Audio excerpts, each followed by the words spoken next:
Okay, so I wanted to put together a video talking about Chelsea's goalkeeper target Andre Onana because I think there's some really interesting stuff to go off of. Um, if you're just looking at kind of the FB ref numbers, which will show first, kind of up and down across the league and Champions League. Champions League, you've seen the top performances in the league. You've seen some XG underperformance. But across Onana's whole career, he's been a career XG beater. Right, like if we see if I can get this on, right, like if we look at his career expected goals numbers, he's beating it both in their Eredivisie and with Inter. And again, this is across like 5 seasons of data. You're talking a couple hundred 90s or over 190s at this point. So there is really, really significant data there. So we'll talk about some of the video stuff as well that we see. So first off, Onana isn't without his flaws. He is a very, very good shot stopper. He's very athletic. He's very springy. I have some concern. You have another one at the near post.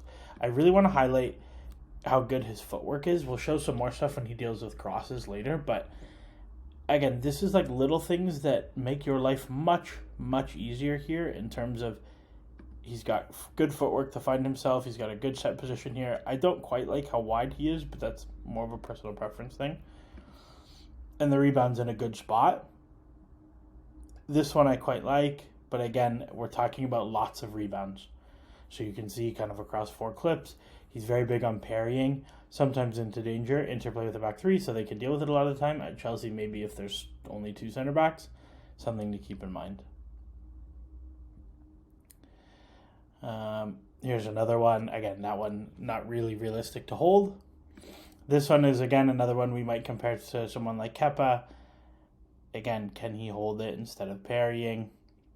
This is one of the most interesting saves kind of in the highlight package that I really want to just show. What I love here is watch his footwork as the ball travels right to left. Right? So we see the break. Boom. Set in case there's a shot. Boom. Set. It's a block, but then look how quickly he recovers. Second save, third save, and then cleared. And again, those saves are kind of the ones that lead highlight packages, but I think there's a lot of really, really solid technical work in here in terms of, right, pointing out that there's a runner coming from the back post. You can see the point and stuff. I want to show some stuff with Onana on long shots specifically, especially comparing to Kepa. So one thing you'll notice when you watch Onana is how neutral he is with his set position. He's not a big arm swing guy. He's not a big hop guy. So kind of just, I'll show some clips and I'll show a Kepa clip to compare. But so this is an international play. So it's a shot from distance. Again, something we've seen Chelsea goalkeepers struggle with. Shot from distance, pretty comfortable parry. Again, it's not an amazing shot. These are low XG shots for a reason. But just watch the body position as he sets. Good set position. He's neutral. It's comfortable. His feet are doing most of the work. And now I want you to watch Kepa by comparison. So this was from a few years ago. Fine starting position. He's in a good spot. This free kick ends up pretty comfortably inside the post. But I want you to watch a few things. Arm swing and a big hop.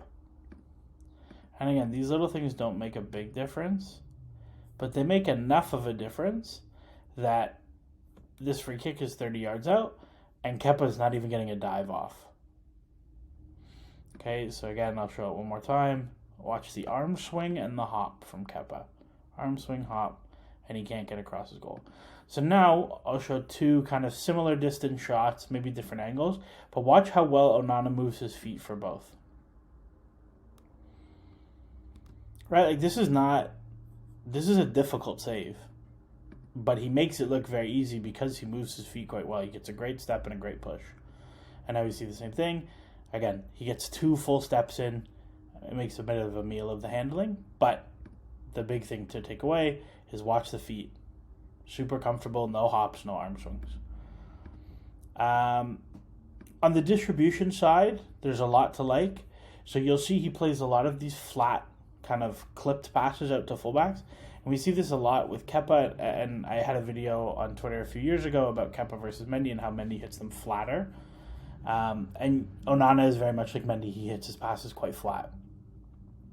So again, that one gets out there. You can imagine if it's lofted up in the air, gives the fullback a little bit of trouble. He also has, I don't want to compare him directly to Ederson, but he has huge range in terms of visibility to pass in depth. Like this is from his own penalty spot, and he plays a winger into depth 80, 90 yards away. And what I want you to think about in terms of utility for Chelsea on something like this is you see this with Brighton, where they'll put both wingers really, really high. They'll stretch them all the way. Arsenal do it too. City do it as well. They'll stretch both wingers all the way high, all the way wide. And because the keeper can hit that pass, they have to respect that depth. And so with Onana compared to Kepa, like Kepa is just not getting there. Neither is Mendy. And this really, really stretches the field for you to play through. Again, he's not bad playing in small situations either, right? He evades pressure, and a similar thing. I think this is Empoli are setting up their press, and he's able to hit Dumfries on a massive diagonal 75 yards away. It really, really stretches the spaces that teams have to defend. And right now you watch Chelsea all the time, they don't have out balls. And so having a goalkeeper who can play these passes is really, really helpful. And they are passes. They're not just smashing the ball long. One of the things that I was a little bit skeptical and maybe concerned about with Onana a few years ago was his cross-claiming. And I think this is something that has improved a lot from his early years at Ajax to now, is his decision-making coming for crosses, but also his timing. So there's some clips from, I think this is Coppa Italia against Juventus, and just little details of how proactive he is to come right. Like this is a narrow in-swinging cross. These are really awkward to deal with. A lot of times you'll see keepers wait and play the touch or just hope the cross comes through. But he makes a pretty good decision nice and early. He claims if they wanted to counter, he could. Here's another one from a wide area. They take their touch early. He's got good body position. He's got good body shape. He makes his decision nice and early to come, and the timing is good to claim. And again, these are little details where this isn't a crazy cross claim, but he's still claiming this 7-8 yards out. And it's a really, really big pressure reliever for the team where if he doesn't come, this is a clearance. Maybe Juventus claim a second ball. Maybe this header gets won and it's a shot or a goal. These are little details that save you a lot over the course of a season. Here's another one on a free kick. Again, how many of these deliveries have we seen get punched at Chelsea over the last couple of years? And again, they can start a transition. This one is maybe my favorite one because these are really, really awkward. And if your keeper can bail you out, you get a lot of joy. Straight pass from deep in the air.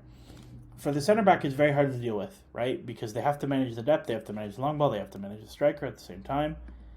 Pass goes into depth. Keeper, good starting position, just comes and deals with it. And again, those little details are difficult, but they make your life a lot better. So I'm a big Onana fan. This is one I hope we get over the line this summer, and we'll see how it goes from there. Thanks.